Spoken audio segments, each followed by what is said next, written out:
We have this incredibly strange circumstance of a felon who has stoked anti-American violence and risked American security being nominated by the Republican Party for president. And it's incredibly weird, but, that's their choice. And that creates a big national security conundrum. Even another one being that the presidential nominees typically get intelligence briefings. And it's not, as full as, say, the president would get. But this is the first time that we've had a presidential nominee who is an active information security risk.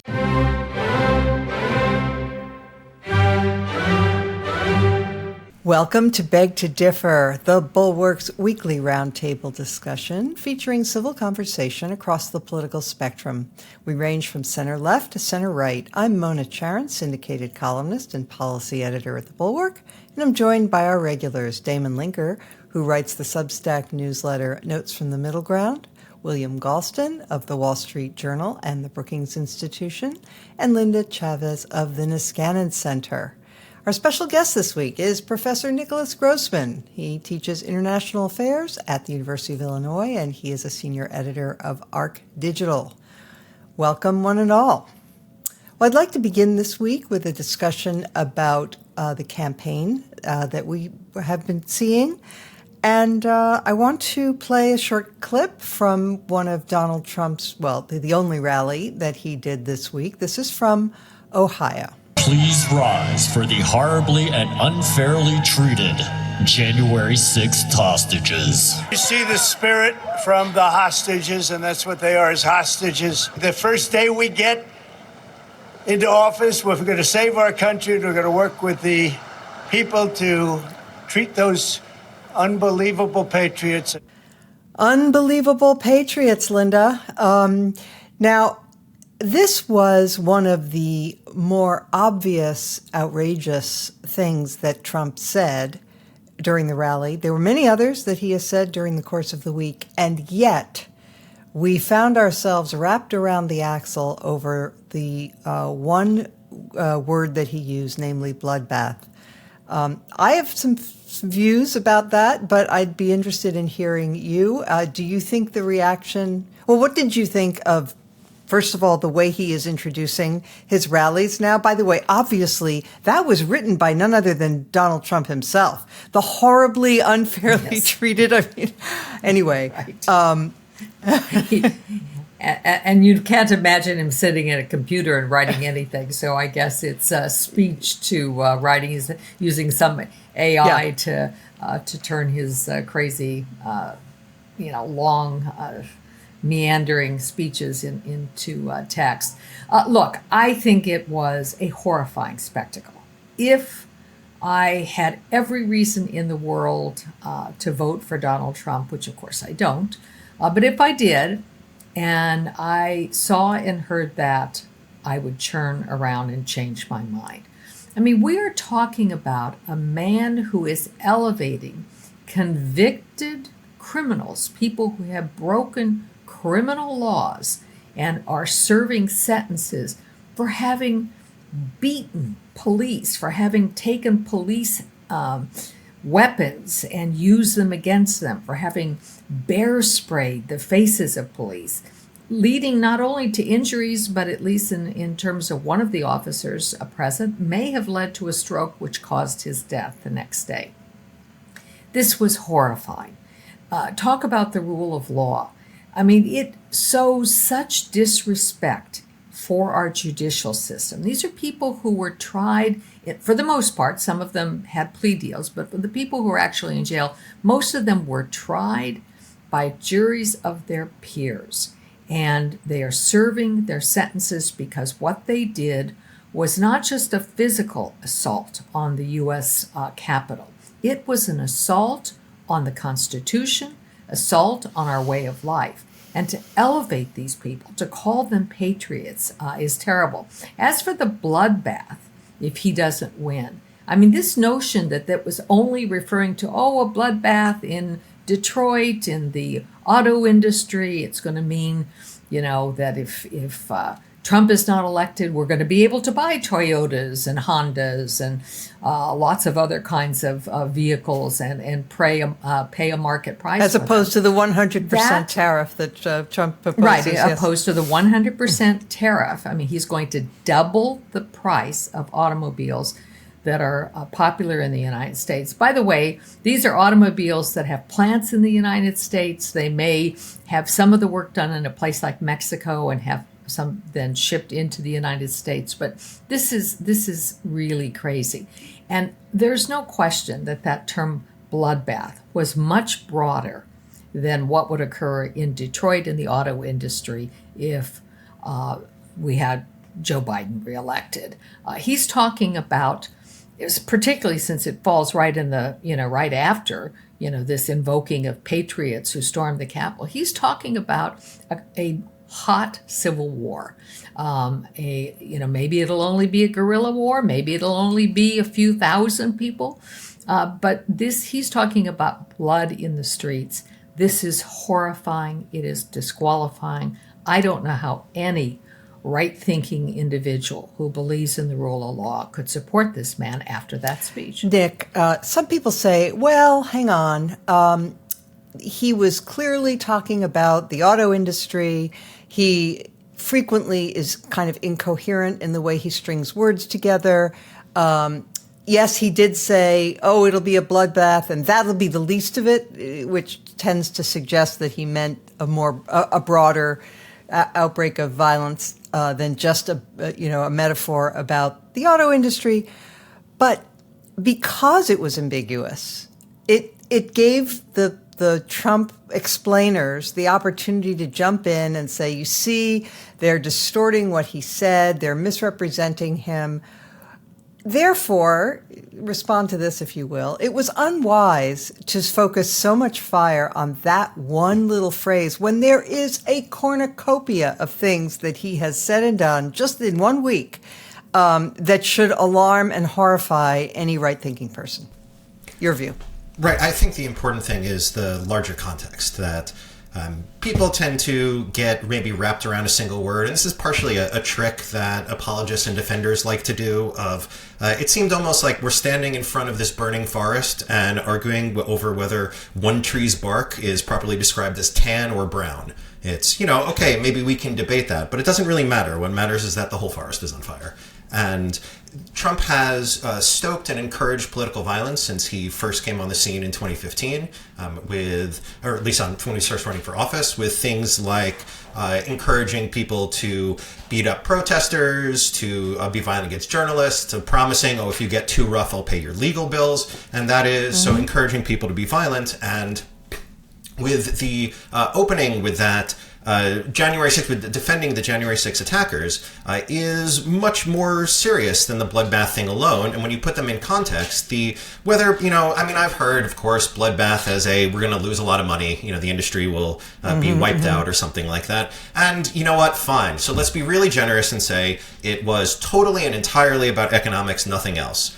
So what? There is so much else that is threatening violence, and the action of offering in particular to pardon the seditionists and the insurrectionists and the people who were convicted of assaulting police officers and other serious felonies, that by promising to pardon them, what that is a signal that they should be law-breaking, potentially violent on behalf of Trump, and then he will protect them. And it's a similar signal that he sent with pardoning people like Roger Stone and like Paul Manafort, which is that you should break the law for me, and then what I will do is I will protect you. And of course, from his perspective, if some of these people break the law and then it doesn't work out for them, well, it's no skin off his back, right? It's not like he actually cares about these people. So he has threatened this regularly, and we had experience with January 6th, the first non-peaceful transfer of power in modern American history. And so we have already seen him stoke political violence. And you can also add in things like where one of his staunchest supporters attacked an FBI building in response to, tried to shoot up an FBI building and was fortunately stopped. But in response to that was the FBI search warrant in Mar-a-Lago. So it has been working to stoke political violence a lot. And we face that as a serious threat. And any one word he says doesn't really matter because the overall picture has been one of attacking the rule of law, attacking the Constitution, literally trying to overthrow it with his coup attempt in January 6th, and continuing to stoke political violence afterwards. Damon, I agree with everything Nicholas has said, and yet I do think that that critics made a mistake by focusing in on the bloodbath comment because it was the weakest of the arguments to make of that what Trump did was outrageous over the weekend, and therefore it gave an unnecessary gift to his defenders. What about you? I agree that is true.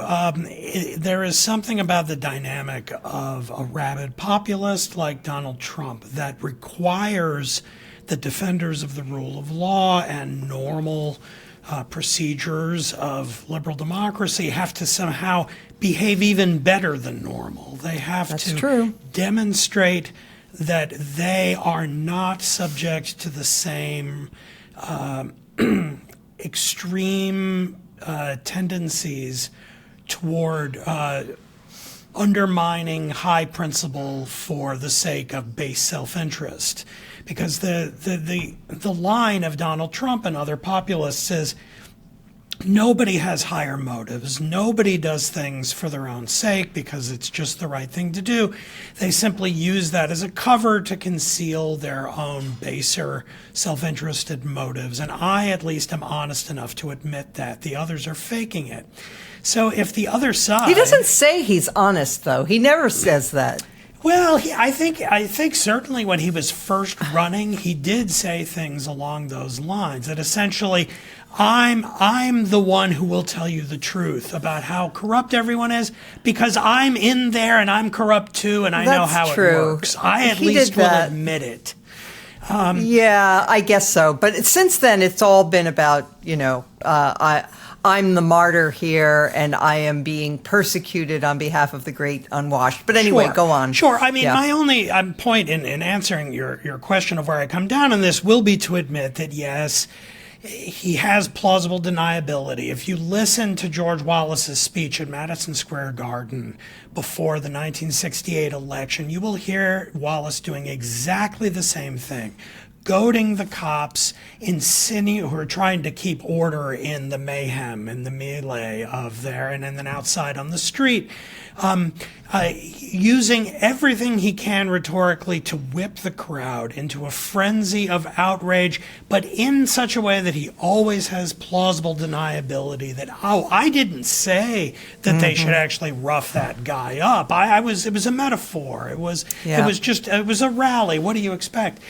And Trump does that and has done it, as Nicholas was indicating, all the way back to the beginning, to the early Trump rallies in 2016. He continually inches up to that line, and the way to respond is for the media and others online to have very high exacting standards for themselves. But the last thing I want to add to this is that I also made a point of not jumping in on this online when this whole thing blew up. First, I saw all the tweets about bloodbath, and I thought, this is terrible. And then I didn't say anything about it. Then I watched the video later and heard, well, it's more metaphorical in this context. And I just decided, you know what? I'm not going to attack the media for being irresponsible. I'm not going to attack Trump for inciting some kind of civil war here. This is all the BS. This is the way this is going to play out. It's going to go on for 8 more months. We got to keep our powder dry and just not engage in the nonsense.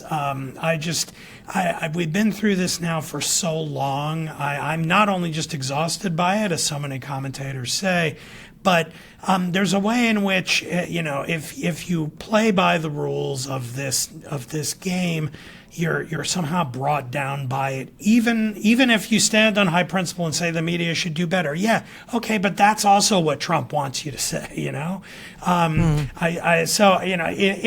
If you enter the fray, then Godspeed to you. But I really am starting to think that that even giving any of this credence is just sort of missing the forest for the trees, to go back to Nick's early metaphor of the forest fire. Right. Okay, so Bill, you could comment on any of that on the trees, but if you don't have anything other that you want to add to that, I want to ask you about something else. I want to endorse what Damon just said. And that is, my greatest fear for Beg to Differ is that we're going to have to do a version of this segment 32 more times before Election Day.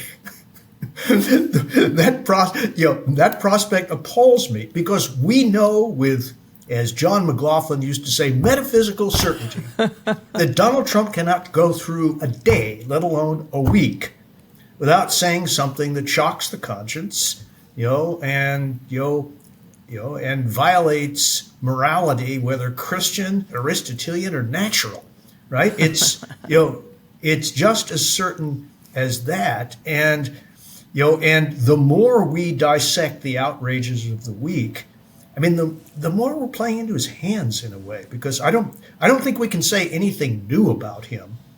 I'll put my outrage of the week on the table just to play the game a little bit. When he said that some immigrants aren't people, and then he went on to say, well, the radical left doesn't want you to say that. Well, the Declaration of Independence doesn't want you to say that, for God's sake. Okay, but you see, this is what happens every time I go into one of these discussions. So I'm going to stop and let you ask your question. Okay, I'll just say one more time that I think there are genuine outrages, and then there are traps, and I think we fell into a trap this week. I'll just leave it there. Right. But I do want to move on to two people this week who did the unexpected. Those two were Mike Pence and Senator Todd Young of Indiana, who both said that they would not endorse Trump. And that is something that, as my colleague Jonathan Last wrote, that should have been a huge story. That should have been, people should have been lining up outside the doors of these men to talk with them, to hear them amplify this, to talk about how historically unprecedented it is for a vice president to refuse to endorse the man he ran with and served with, etc. So, Bill, what did you make of it? And do you think that it may provide some sort of encouragement to that segment of Republican Party voters who have expressed their dissatisfaction with Trump by even voting for Nikki Haley when she had already withdrawn, and who are willing to drag themselves to the polls just to say they don't like Trump? Is this potentially important? What Pence and Young both did. It's potentially important if it's a harbinger of a full-throated, nonstop campaign by Republicans, who occupy high office or have occupied high office, and particularly people who occupied high office under Trump, to form a phalanx of naysayers. Yeah. And if you just say it once, you haven't said it. You say it for 1 week, you haven't said it. There really needs to be an organized campaign. I have to admit that for a long time, Todd Young has been my favorite Republican senator. I've had a lot of conversations with him. He did an admirable job on the CHIPS Act. When I was still with No Labels, he was always in there trying to find an honorable compromise. He is a good man. Well, he would have to be because he's a Marine, but he's a good man. And there is not a mean bone in his body. There's not a destructive bone in his body. If there is a future for the Republican Party, Todd Young and people like Todd Young are that future.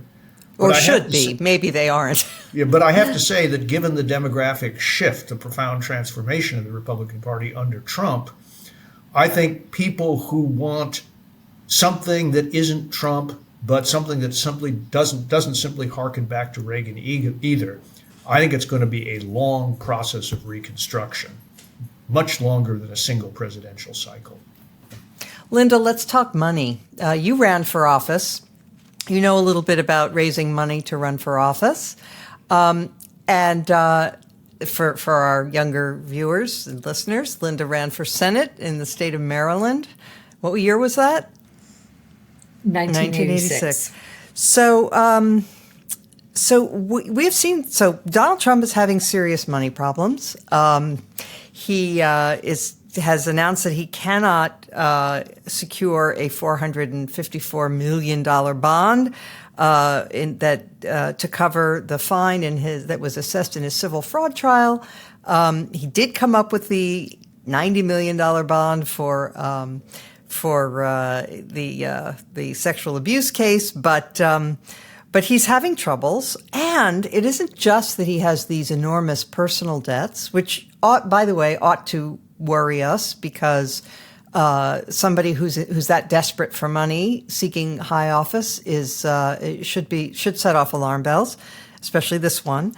But he is also failing with small donors. Apparently, the Trump team has tapped out their small donors finally, and they are not showing up for him now. And of course, the large donors are worried about giving money to the RNC, which is now a wholly owned subsidiary of the Trump organization, because they have no confidence the money won't go to pay Trump's legal bills.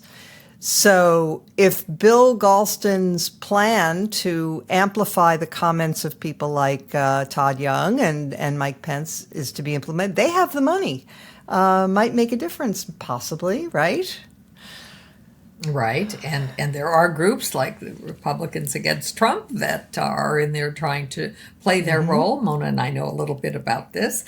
I do think that money is important, and it is an expression of support. And the fact that he can't get the rubes who are sending him, $5, $10, $25 out of their Social Security checks.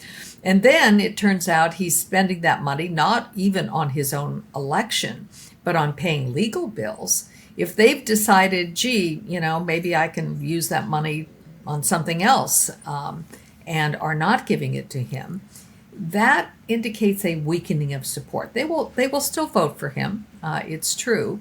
But it's also true that money does not quite have the same role that it once did, I think, in our politics, because of the proliferation of ways to be able to communicate that don't require as much money through social media and other ways, and so-called earned media. I think that it's important to note that you can have a lot of money and still not win an election. And the way in which that money is used is terribly important. But it is usually, not always, but usually easier for Republicans to raise money. And the fact that Trump is not doing it, I think, does not bode well for him. Nick Grossman, any thoughts about Trump's money troubles vis-a-vis either the national security implications or the political implications? One of the big things that they look for on security clearance applications is, do you owe somebody money? Are you in debt? And the reason why is because approaching people who are in debt and offering to pay their debt is intelligence sorts cultivation 101. And so if the intelligence agencies in Russia, China, Saudi Arabia, you can add UAE, probably Qatar, other people with money to burn, if they have not had a conversation about can we funnel him some money and buy something with it, whether it's future access, whether it's perhaps some U.S. secrets, either some classified material that he stole and could funnel to them, or just, things he knows that he could tell them, or just buying future influence, that if they have not had a serious conversation about that, they are not doing their jobs. And so I'm very confident that they have talked about that in one way or another. And with Trump in this sort of awkward position of not wanting to sell his buildings in order to get cash because the New York real estate market is not very good, and his at the moment, and his entire legal strategy is not to defend himself on the merits because he did all these crimes. He very clearly did commit fraud. If anything, I'd say fraud was central to his business model throughout his entire career, and he very clearly broke a lot of laws when it comes to the classified documents and keeping them, and a lot of laws when trying to overthrow the Constitution. And so he has no legal defense on the merits, and the legal plan has been transparently from the beginning to just delay, run out the clock, become president, say none of this applies to me, and dare anybody, like, what are you going to do? Make me, and who's going to make the president go into a courtroom or say pay some money or something that he doesn't want. But of course, if he has to sell a building, then getting the building back would be hard. So we have this incredibly strange circumstance of a felon who has stoked anti-American violence and risked American security being nominated by the Republican Party for president. And it's incredibly weird, but that's their choice. And that creates a big national security conundrum. Even another one being that the presidential nominees typically get intelligence briefings, and it's not, as full as, say, the president would get, but this is the first time that we've had a presidential nominee who is an active information security risk, and so that creates additional dilemmas that we wouldn't have to otherwise. But as serious as I do think that is from a national security perspective, I take it as a relative positive that he is under financial pressure, that he's having trouble raising money on the other end, that he is having to devote a lot of his focus into trying to just deal with the legal troubles rather than, say, campaigning or, talking about, trade or economics or immigration or things that might actually matter to voters who are still somewhat undecided, rather than, say, just his super fans who vicariously live through him and see it as a big psychodrama in which they're cheering on the comeuppance of whoever it is that they don't like by him having victories. So I take that at least as a silver lining. Bill Galston, Trump posted on Truth Social that this was so unfair. He said that, being asked to put up this bond, he said it could mean, first of all, I should back up for a second. Last year, he claimed that he had $500 million in cash right at his disposal. So that's the first part. Second, he doesn't obviously have that amount of cash. And so now he is whining that he may have to sell one of his properties in a fire sale, which is true. I mean, it is true, but it is very hard to shed any tears for him about this when if he didn't do the crime, if he didn't do the fraud, he wouldn't find himself in this unfortunate position. Any comment? Well, there is a God whose justice, grinds like the mill, exceeding fine, but exceeding slowly. And so, and God has a sense of humor, and so should we all, right? Absolutely. The guy who lied about the value of his holdings now can't borrow against them. Perfect. Amazing. If I were asked to define divine justice, I really couldn't do any better. Exactly. So that's, look, and and if Schadenfreude is a sin, I've just committed it big time. Let me confess. Let me confess to all of my critics who think I'm a big a big moralistic wingbag with a stick up as you know what. I plead guilty. And in my one and only imitation of Donald Trump this year, I feel no shame. All right, one last thing, Damon, that we should get in here, and that is that, again, something that we could have been focused on more than we did. Trump has let it be known that he is considering bringing Paul Manafort back to be a fundraiser and to be in charge of something or other. Now, that's great. Convicted felon who was the step and fetch it for a Russian intelligence officer who is as corrupt as can be. And so that is going to be one of Trump's money men. You know, all I can say is that this is the glimmer of sunshine that I find in that story, which is the number of people who can serve in these key roles for Donald Trump is really small. Like, he can't find anybody but Paul Manafort, who was already known as completely corrupt the first time.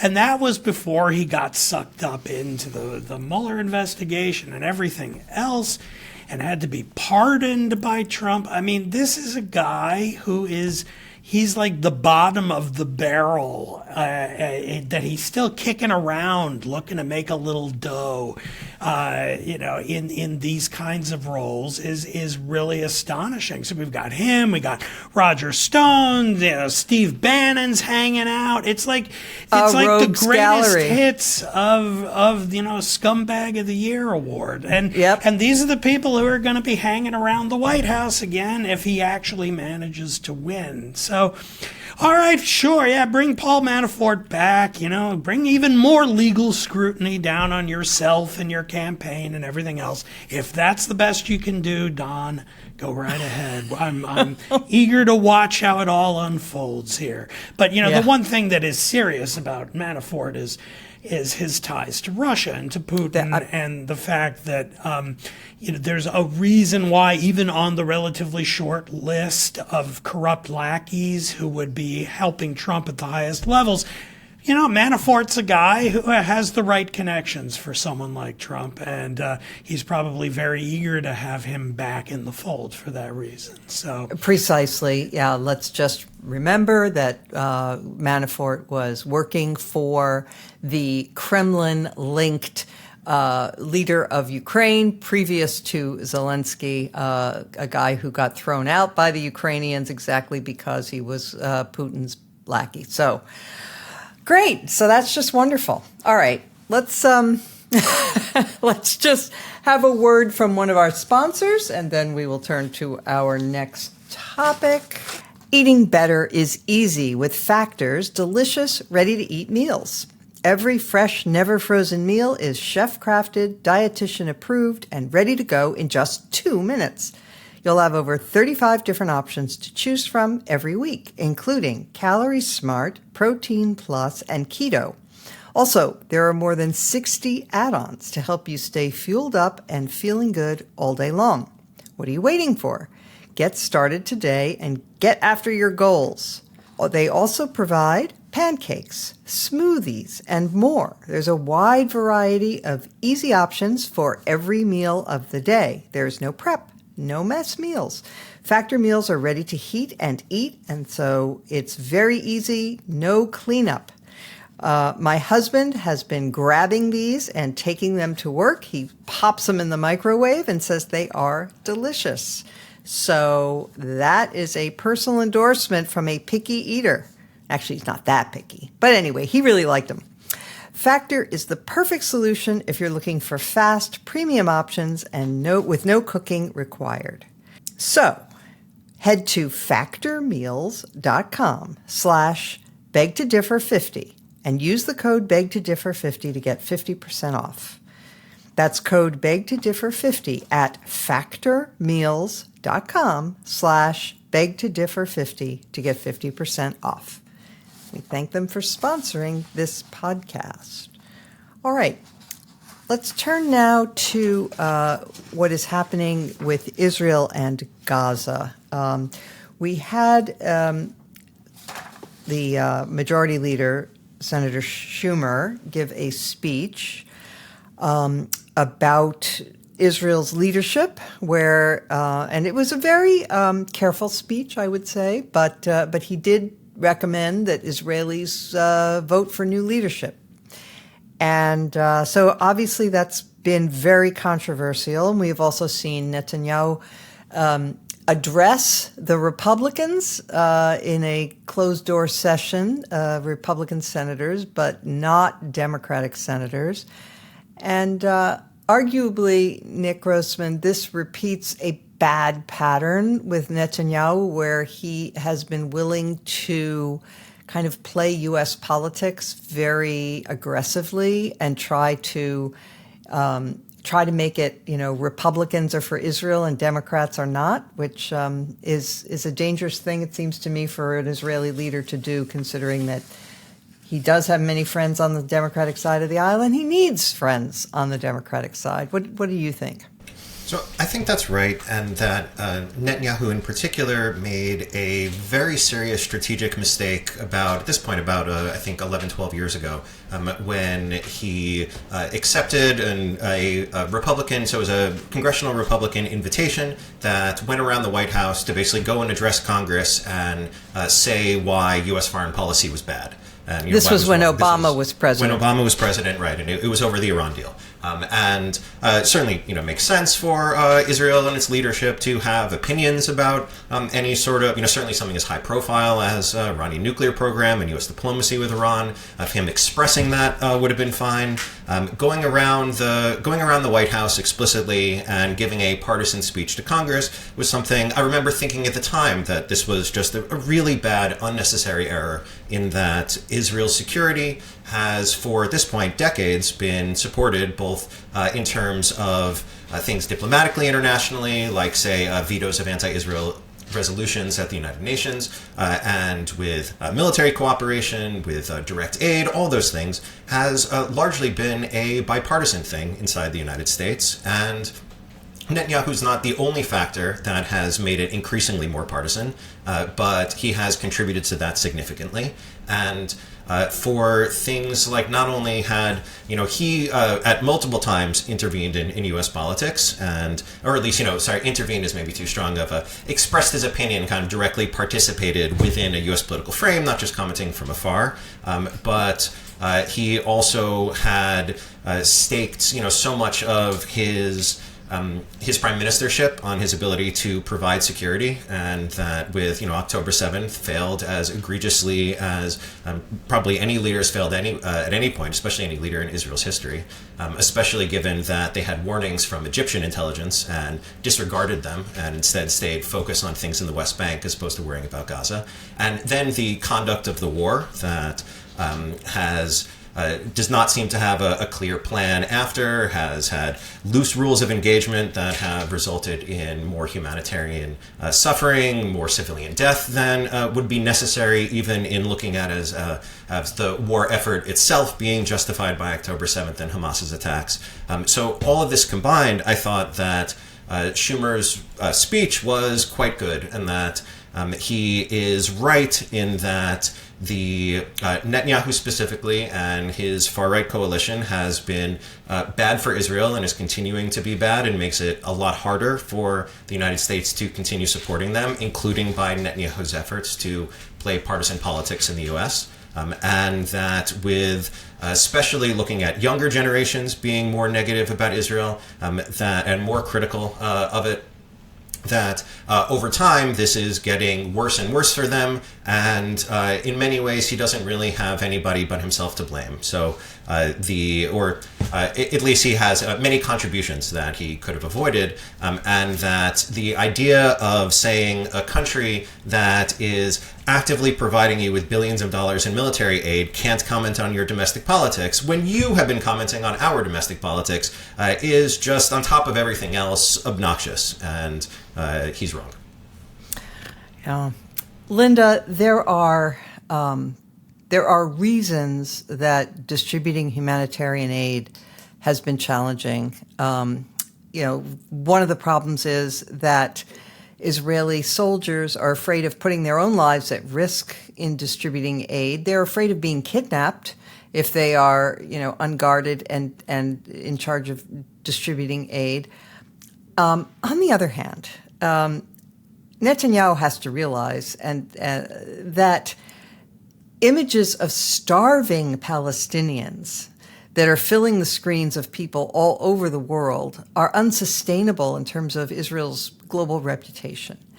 And I feel that he has not risen to the occasion. One of the things that he could do, for example, instead of barking at people for interfering in their domestic affairs, he could have put out a call for international assistance in providing humanitarian aid, right? He could have said, look, our soldiers, for understandable reasons and good reasons, don't want to be, in the line of fire here, but, we would welcome Saudis, UAE, whatever, other people to come, Indians, whoever, to come and help set up aid centers. What do you think? Well, I'll tell you what I think, but I also want to respond to Sure. Nicholas's point. I think that what is going on in Gaza now is heartrending.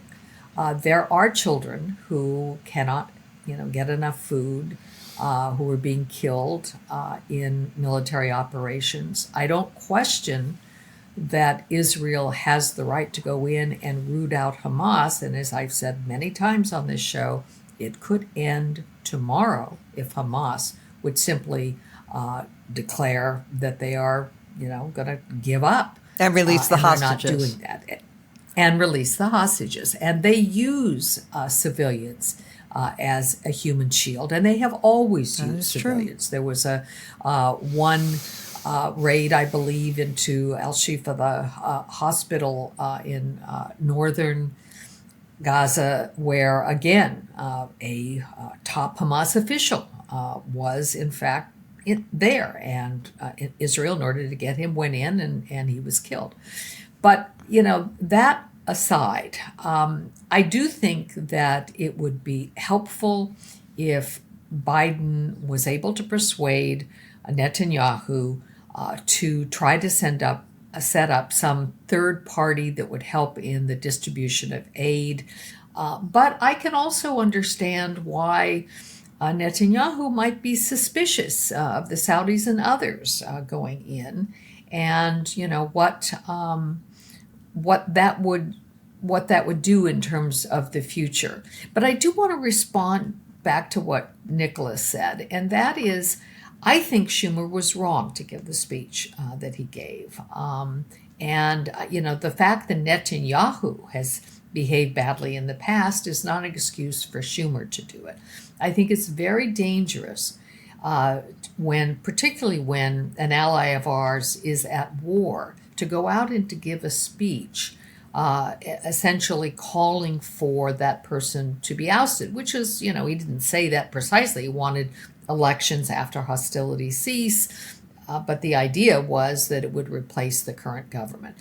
That's not something you do, and I think it was unfortunate. I think what it does is it makes the split between Democrats and Republicans on support for Israel brought into greater relief. And I think Bill could say a lot more about this than I can. But polling shows that Israel is losing support more rapidly among Democrats and independents. There have been several polls more recently. Now, that's also because the Democratic Party has a left-wing element that is going to be hostile to Israel. But I think it was a mistake.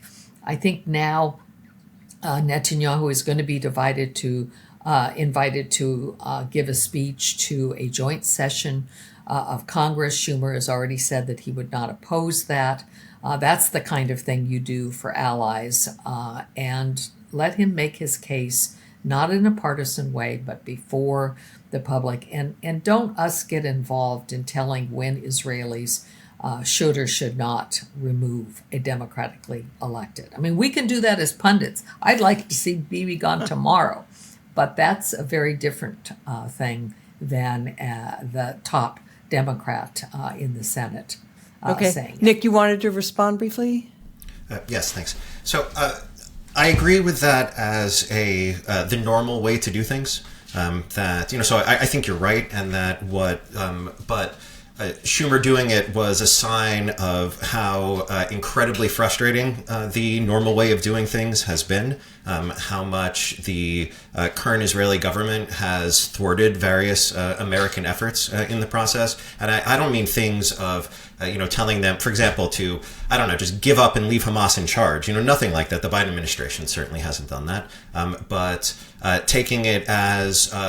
for example, rejecting or not going along with America's push to try to have a plan for what's going to come after. And, especially we can tell you, the United States, look, we went through this whole thing with Iraq. You really, really need a plan for after you remove people from power, if you're trying to then, so in this case, they dislodge Hamas from power in the way that the U.S. might have moved either Taliban or Saddam Hussein from power, that you need this plan afterwards. And you need to, in terms of long-term security, be able to, all this diplomatic effort the U.S. is putting on behalf to try to get detente between Israel and Saudi Arabia. You have to give them something. You got to be able to at least show them that you're kind of moving in a direction to try, perhaps in the future, for Palestinians, say just a little, and they won't do that. And things like blocking aid. So we're seeing this absurdity of the U.S. doing almost like Berlin Airlift style humanitarian aid delivery to a place that is not controlled by an enemy, surrounded by an enemy like the Soviet Union,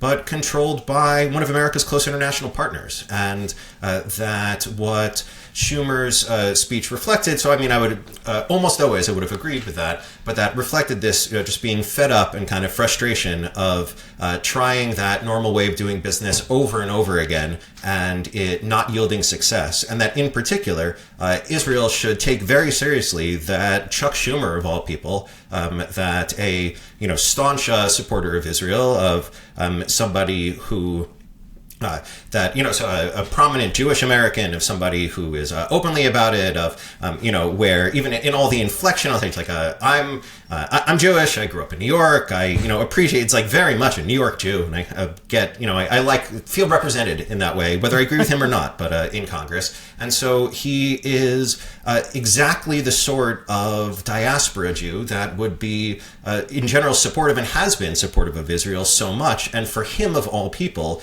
to stop doing the normal way of business, to be so fed up with it that he would say this, should be a sign to Israel that they may not really be open-eyed about how much they're alienating people, even people that really want to support them, like Schumer does. Bill Galston, you had a column about this, all of this week, and so reprise, if you would, the points you made there, but then also respond, if you would, on the matter of getting humanitarian aid to Gaza. Well, let me start with humanitarian aid to Gaza. There is an organization whose job it is to do just that. And I understand I understand Israel's problems with the United Nations, refugee agency, and Netanyahu has succeeded in poisoning the minds of Congress to such an extent that it's my understanding that the budget is going to forbid any U.S. money from going through UNRWA. But I am deeply skeptical that the UAE, the Saudis, the Moroccans, anyone else are going to come in and be seen to be doing the bidding of the United States or Israel or pulling their chestnuts out of the fire. I mean, Nick may have a more informed view on the issue, but I just think that's castles in the air, right? And at the end of the day, to associate myself with some previous remarks, Israel cannot be seen to be presiding over the starving of children. I'm sorry. right? There's some things that just go beyond geopolitics. And, I'm as staunch as Schumer, but at the end of the day, not only is that just the wrong thing to do, but if you're trying to convince the rest of the world, that you're not playing on the same field, that's a pretty good way to do it. So I suspect that the solution will not be jerry built. It will not be some pickup team from the Middle East. I think ultimately the organization that already exists is going to have to be a vital part of the solution. That means a lot of people are going to have to climb down off a lot of high trees. With regard to Schumer's speech, I pointed out in my piece that he has two audiences. He understands one of those audiences, the American Jewish audience and the Democratic Party, to a fairly well. But when it comes to Israel, he's stuck in the past. He somehow thinks that Netanyahu's policies in Gaza are unacceptably to the right of Israeli public opinion.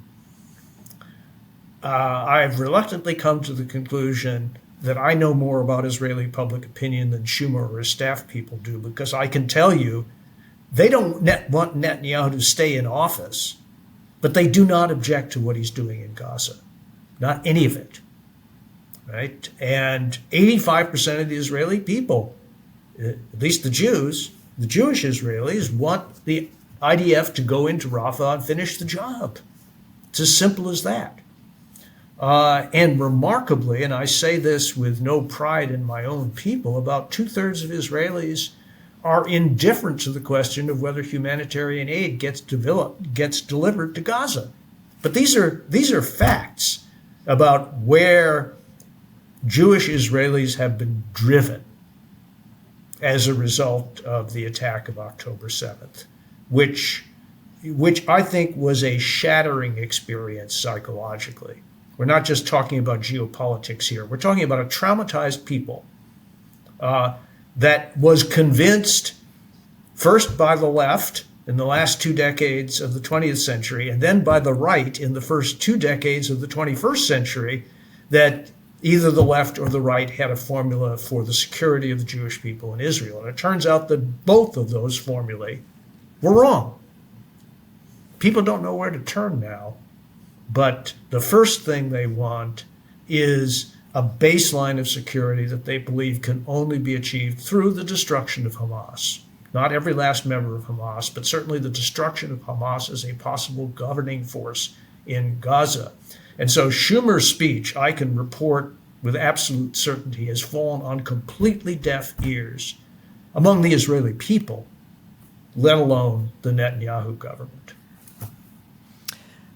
Damon, it is deeply, deeply tragic. I agree 100% with what Bill just said about the views within Israel. They are completely traumatized as a nation, and there is support for finishing the job. They also don't get, in their news, this is a common problem all over the world, but they don't get the level of news about what's actually happening on the ground to Palestinians in Gaza that we're getting. It's downplayed a little bit there. And so, but here's the thing. This is a real failure of leadership by Netanyahu, I would submit, because good leaders, don't just, like Pavlov's dogs, do what makes, what public opinion demands. I mean, George W. Bush, I know I'm going to cite somebody who I know is not your favorite, Damon, but this aspect of his leadership, I think you would agree, was good, which is, after 9/11, when there was bloodlust in this country against Muslims, George W. Bush did the right thing as a leader in deflecting that and emphasizing that our fight was not with the Muslim world and certainly not with individual Muslims. And he went to a mosque and he said, Islam is a religion of peace, which a lot of people thought was maybe not quite right. No, but anyway, you get my point. He did the right thing as a leader. And Netanyahu, it seems to me, is not. He is, first of all, he's only in power because of these radical right-wing people that he has brought in, Ben Gvir and Smotrich, who say horrible things about, basically driving the Palestinians out of Gaza altogether. They don't talk about mass murder, but they do talk about, ethnic cleansing, or driving them out. I mean, it's just horrifying. And Netanyahu has not been willing to go against them, because that would mean losing power. And if he loses power, he goes to jail. So, I mean, the whole thing is just a huge, well, I won't use a bad word, but what a mess. Yeah, I don't exactly hear a question there, but I'll respond thematically or mood-wise. Okay, please. By the way, vibe. The Israelis have a word for this. It's balagan. Balagan, yeah. Well, look, I mean, let me actually back up a little bit to the conversation everyone else has been having, just so I can weigh in a little bit on the Schumer speech. Sure. And I'll tie it to Netanyahu and what he's doing. My take is actually maybe the most cynical of the takes here, as my takes sometimes are.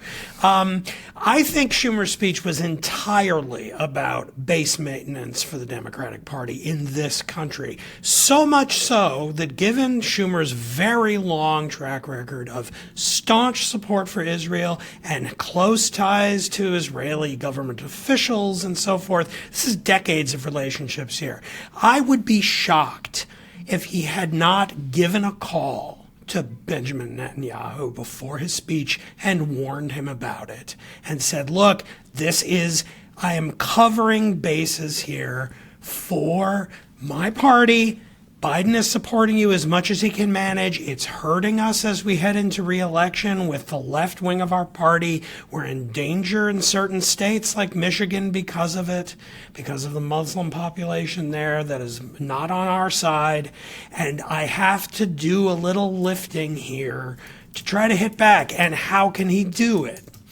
He can do it by hitting Netanyahu. Now, I am 125% with Bill on Israeli public opinion. I defer to him on public opinion on almost everything, but I know for a fact myself by studying it that is where Israeli public opinion is.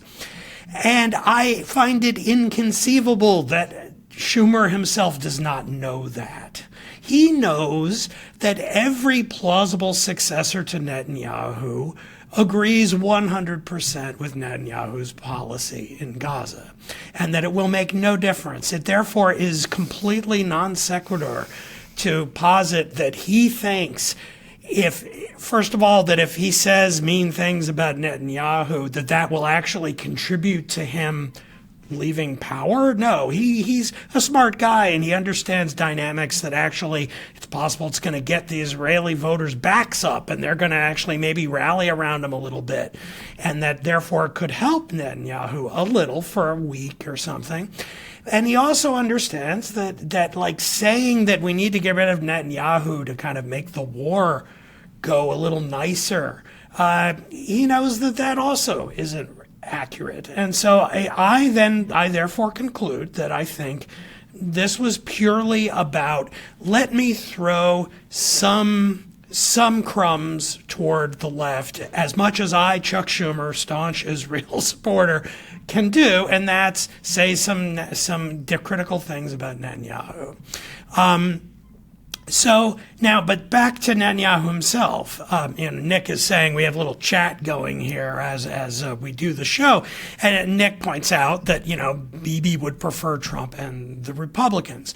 So that's fine. Sure, he would like that for reasons that don't entirely make sense to me. I mean, I get it, but Trump is so erratic. So Trump would throw Israel under the bus if he could get a big fat loan loan from Vladimir Putin or for any number of other reasons.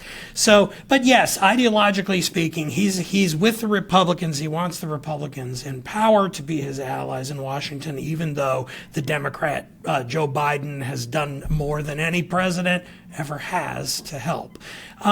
But, in the end, as others have said, Netanyahu wants to hold on to power because if he loses power, he's likely going to go to jail. His career is over.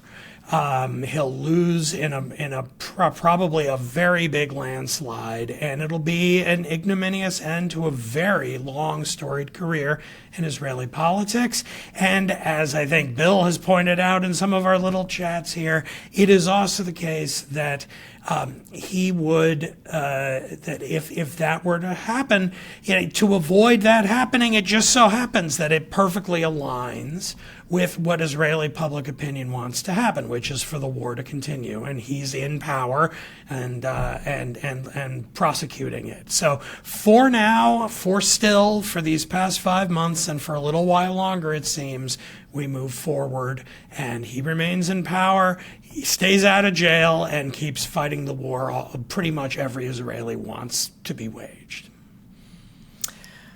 Okay, thank you for that. I would just point out that the Israeli army, from what I understand, has learned a lot about how to fight Hamas in the last 5 months and how to reduce the number of civilian casualties. So the assault on Rafah, when it comes, may not be quite as devastating as what we saw in the north.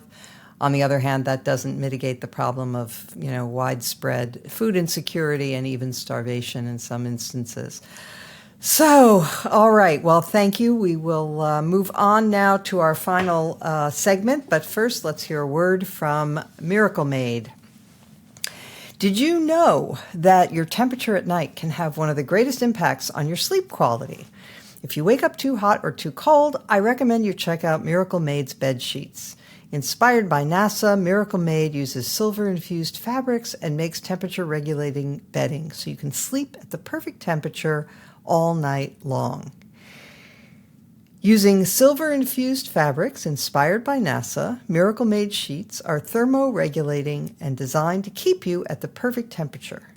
They are self-cleaning, which is fantastic, and they retard 99.7% of bacterial growth, letting them stay cleaner and fresher 3 times longer than other sheets. Miracle sheets are luxuriously comfortable without the high price tag that other luxury brands and they feel as nice, if not nicer, than sheets used by some 5-star hotels. Go to trymiracle.com/beg-to-differ to try Miracle Made sheets today. And whether you're buying them for yourself or as a gift for a loved one, if you order today, you can save over 40%.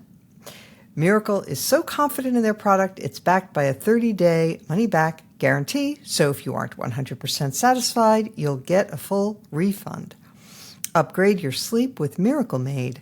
Go to trymiracle.com/beg-to-differ and use the code BEG-to-differ to claim a free 3-piece towel set and save 40%. Again, that's trymiracle.com/beg-to-differ to treat yourself. And we thank them for sponsoring this podcast. All right, we now come to our highlight or lowlight of the week, and we will start with Bill Galston. Well, first of all, I think we need to think bigger. Beg to differ. I think we need a beg to differ discount card. It covers more than sheets. Just a suggestion to your back office. But moving right along, I actually have, this will shock my closest friends particularly, but I actually have what I think may be some good news in the offing. And that is, for the first time in 6 months, I am beginning to see the glimmering of a deal that could deliver aid to Ukraine. And I think, strange to say, the deal is rooted in a suggestion that Donald Trump made. He basically said no to a grant of outright money to Ukraine, but he's on board with apparently a loan. And he sort of shrugged and says, well, if Ukraine doesn't make it, I guess we won't get our money back. But if that's good enough for Trump, that's good enough for me. And if they want to wrap it in the gauzy label of Lend-Lease from World War II, that's fine with me too, right? And I am beginning to detect signs that that idea is gaining momentum in the House of Representatives. They don't think that they will incur Trump's wrath if they vote for a loan. I mean, Lindsey Graham on the Senate side has already made it very clear that the loan would be a zero-interest loan and, as he put it, eminently forgivable. And so it's a grant that dare not speak its name. I don't care. I just want the Ukrainians to get the weapons. So, I've been a voice of gloom. I didn't think there was a way forward, but if Donald Trump has given the Republican Party a way forward, who am I to resist? Thank you. Linda Chavez. Well, Bill just made my week. That's great news.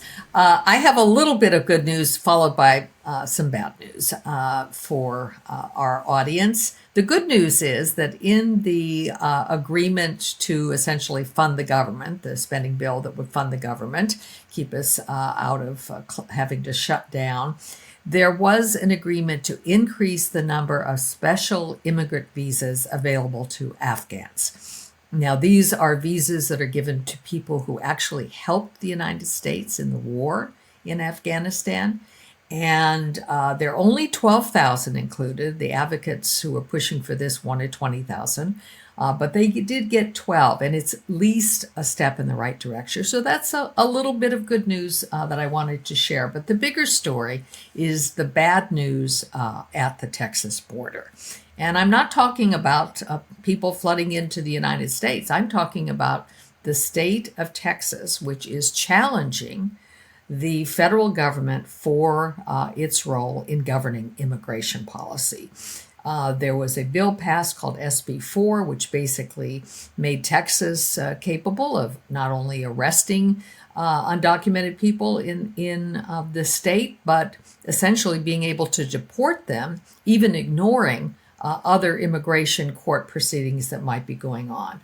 A federal judge at the lower level said that he was going to put that on hold. And while it is being appealed, it went to the Supreme Court for the Supreme Court to weigh in, rather than following 150 years of precedent on this issue, which gives the federal government the role in immigration, not states individually. They decided to kick it back down to the appeals court. That case was heard this week. We don't know how it's going to turn out. But, we've been down this path before, and that 1875 case that I referred back to was the state of California, which tried to keep Chinese from coming into the state of California. At that point, this was before the Chinese Exclusion Act, and the Supreme Court in 1875 was unequivocal and mentioned the fact that if you had individual states making this decision on their own, that you could essentially end up provoking wars, certainly disrupting foreign policy. I'd like to see what Texas would think if California suddenly decided that it was going to not just be a sanctuary, but essentially tried to overrule federal law and grant the right to stay in California to citizens. This is a disaster. It's got to be settled, and it has to be settled following the 150-year precedent of Chai Lung versus Freeman. Thank you. Nicholas Grossman. So just really briefly, just about what Bill said, and then I'll give you mine, but which is that I very much share his sentiment on the importance of supporting Ukraine. I think the fact that the U.S. has been so delayed in this is both a strategic and moral failure, and one that is easy to avoid, that we're doing to ourselves, and it is very consequential. So I would absolutely love if aid could get through. I am unfortunately more skeptical about, say, this specific loan agreement. It sounds to me more like, it's too cute. It's the sort of thing that Lindsey Graham did multiple times during the Trump presidency, in which Graham would advocate, national security or maybe some sort of old school Reaganite foreign policy. Trump would be opposed. Graham would come up with some gimmick and tell everybody, hey, I think I found a way to pitch it to Trump, and people would get maybe a little optimistic for a day or two, and then, Trump might say something, sure, okay, and then, not do it or not buy it. So I hope that I'm wrong in that. Trump and, in general, MAGA's fundamental attitude towards the Ukraine war is that they would like to see Russia succeed, and that the rest of it is basically irrelevant. They're just coming up with ways to rationalize that one way or the other. But I hope on this that I'm wrong and you were right. Then my highlight for the week is to talk about the possible TikTok ban, or I guess forced divestment that the House just passed. And I'm someone who I'm torn about this. I wasn't totally sure about what I thought about where one is it goes against my maybe more kind of libertarian, free speech, free enterprise instinct that, this is not the sort of thing government should do and is opening up a can of worms. On the other hand, there is a kind of national security instinct on these social networks are powerful, even if we don't totally understand them, and that having such a powerful tool in the hands of a rival government, and of course the company that owns TikTok answers to the Chinese government, as all major Chinese companies do, and that is concerning. But I think I was persuaded most by an article, and I'll give the link to everybody, but an article in a blog called Tech Dirt by the tech writer Mike Masnick. And if you don't know him, he's a prolific tech writer and is probably most famous in internet world for coining the term the Streisand effect. About when people try to, in particular Barbra Streisand, but try to get some material taken down and as a result attract much more attention to it and get a lot of people to see it. But he put up an argument that said, so there are essentially two arguments, kind of accusations against TikTok. One is that it is a data mining operation and that China could potentially gain something from that. And one is the potential to push out propaganda. And on the data mining one, he makes a very convincing argument that this is basically irrelevant. That if we actually cared about any of these data issues, that we would do general data privacy laws. That China can access information from people through all sorts of shady data brokers. That they can get tons of information online about Americans. They don't really need TikTok for that. And previously, Chinese hackers have gotten into, pretty sure, meaning you can never totally accuse them, but the U.S. has totally prove, say where it came from, but the U.S. is accused of it, of getting into the Office of Personnel Management, which means that they got their hands on like 20 million social security numbers, and not to mention things like security clearance applications, and that's a lot of potential blackmail material, and all this other stuff. So in terms of data mining, they do tons of that, and so do, every other social media, so do, Facebook and Google and the rest of them, and that alone, say, would not be a good reason. They're not taking it seriously. And on the propaganda one, I think makes a pretty good argument that also it is limited in this particular ability, that it's not really something that we understand, that they can do it via other channels. Just as one example, if we've seen Russian intelligence do a bunch of influence operations and propaganda via networks that they don't own, and that overall, I think kind of persuaded me that this is the bill that they did pass would not address any of the issues really that it claims to address, and would open up a can of worms that has all sorts of implications for the First Amendment and free enterprise going forward. So I was pretty convinced that at least the way they're doing it here is not a bad idea. Although I have to admit that national security part of my brain still says if what ends up happening is a bunch of Americans own TikTok, that's not so bad. Although then I saw that one of the people putting together a package to try to buy it, a team to try to buy it, is Steve Mnuchin, the former Trump Secretary of the Treasury.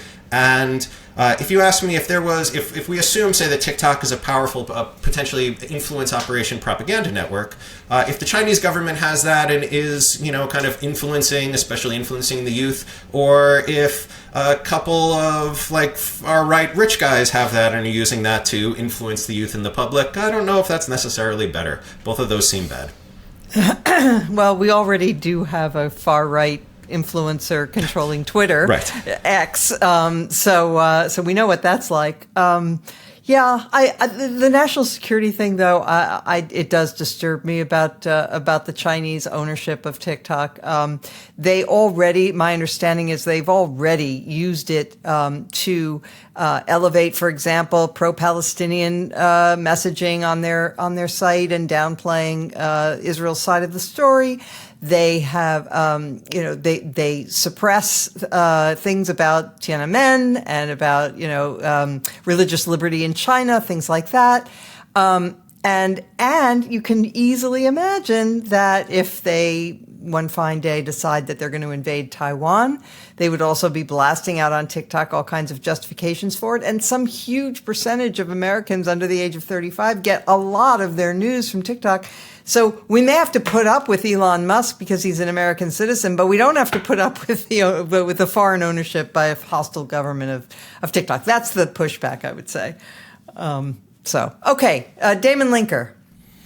I just can't resist, before I get to my highlight or lowlight, putting in my 2 cents to say that I think this is a no-brainer, the whole TikTok thing. Like, on national security grounds, there is absolutely no way that we should be permitting the Chinese government to have a direct propaganda line into the pockets of 100 million Americans. I mean, it is crazy to even really tie ourselves in knots about it. I really do think it's clear and obvious that this can't be.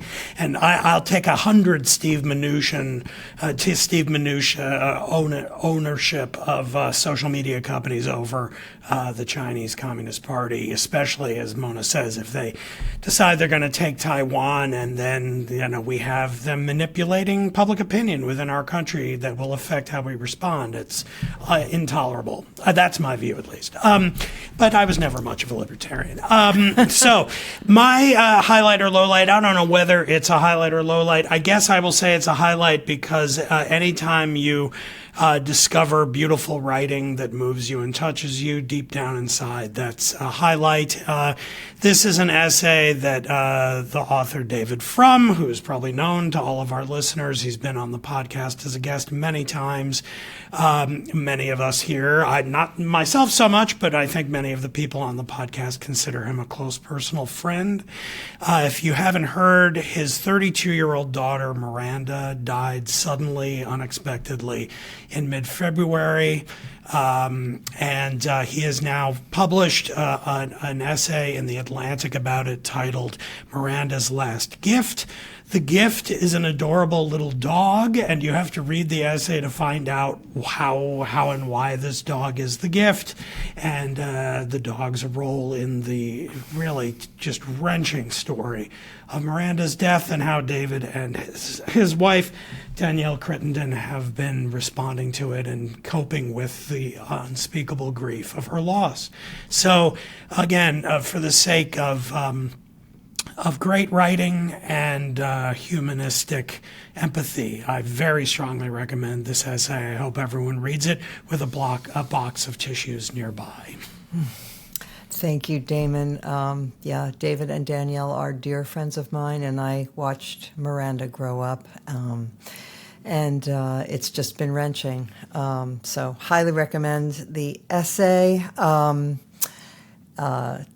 It's in the essay, but just so people understand, she had a brain tumor 5 years ago and survived the surgery, but there were consequences of removing her pituitary gland that in the end caused her to succumb to an illness. So really devastating. All right. I would like to draw attention to a poll of a happiness measure. Every year, they publish these studies asking which country is the happiest. And every year it's either Finland or Denmark or one of the Baltic nations. And this year, again, it was Finland. But what was notable was that the United States has dropped out of the top 20. And this fall was precipitated by the fact that young people in the United States are getting less and less satisfied with their lives. And it is something that bears paying attention to, I think. I mean, it's easy to make fun of these surveys, and maybe, it's important not to take any one survey as gospel, but we also have a lot of other evidence that people are feeling more and more lonely, that young people, for example, are spending less time hanging out with their friends. High school students are spending much less time hanging out with their friends than they used to 20 or 30 years ago. They're spending a lot more time with screens on social media, which is not a good substitute, and in some cases actually makes things much worse. And then I want to make one other point about young people and mental health. This is a huge subject, and I don't mean for this at all to be, dispositive, but it is worth mentioning that one thing that keeps coming up when you read about young people and their worries is climate change. And, it's right and good to be concerned about the climate. It is a huge problem that humanity has to cope with. But there is a catastrophism that has taken hold among a lot of young people who will tell pollsters that they don't think they should even get married and start families because their kids will not be able to survive in the overheated world that they think is right around the corner. And, even the most, fervent climate activists recognize that this is an exaggeration of the danger that is faced. And so it is important to get a little bit more of a reality check on that. It is a huge problem. We've solved huge problems in the past. But in any event, it isn't an existential crisis. It doesn't mean that the human race is going to be extinct in 30 years, which apparently is a widespread view and is depressing young people. So I hope that there will be a little bit of a correction on that, and that kids will also, get off their screens and start shooting baskets or hanging out more. All right. Mona, yes? may I drop a brief footnote to Sure. what you just said? Yeah. I'm glad you brought the happiness survey up because it's a very credible piece of social science that's been going on for quite some time, so we can actually see trends. What jumped out at me about that survey is that the elderly in America rank as 10th in the world on this happiness scale. Young adults under the age of 30 are 62nd. Yeah. Right? And you might think that if you're old, you're more likely, your spouse may have died, you're supposed to be more isolated and lonely. If you're young, you're healthy, the world is spread out before you. But boy, it's just the opposite. Just the we opposite. We really ought to think about this. Absolutely. Yeah. Okay, thanks for that. And I want to thank our guest, Nick Grossman. Thank you so much for joining us again. And I want to thank our regular panel, as well as our producer, Jim Swift, and our sound engineer, Jonathan Seary. And then, of course, our wonderful listeners and viewers on YouTube. Beg to Differ will return next week, as every week.